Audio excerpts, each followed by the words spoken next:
MAs should never perform any task they are not trained to perform or that is outside their scope of practice.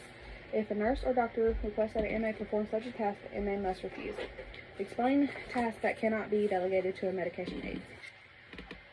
Medication-related tasks performed by medication aides are delegated by nurses.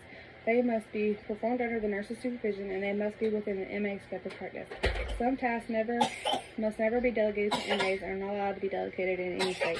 Medication aides are not allowed to perform these tasks. Calculating or converting medication doses.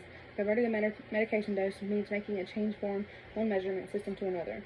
Receiving medication orders by phone or in person. Transcribing medication orders. Copying information from a prescription into a resident's record. Assessing or making medical determination about a resident's response to a medication.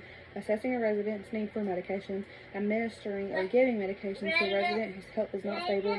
Administering medications when a nurse is not available to monitor the resident's response. Administering a new medication for the first time. Administering medications intravenously. Administering medications by injection. The following tasks are not usually allowed for medication aides, but may be permitted in some states if the MA is trained to perform them.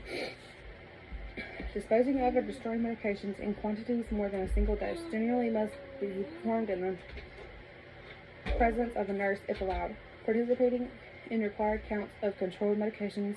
More information in Learning Objective 7 in Chapter 4. Checking a patient's blood sugar or blood glucose level by a finger stick. Administering medication by subcutaneous or under-the-skin injection, including insulin or hormone given by injection to people with diabetes.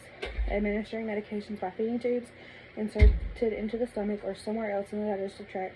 Certain tasks such as changing bags or adding fluid related to established feeding tube. Giving a resident a PRN medication unless directed to do so by a nurse.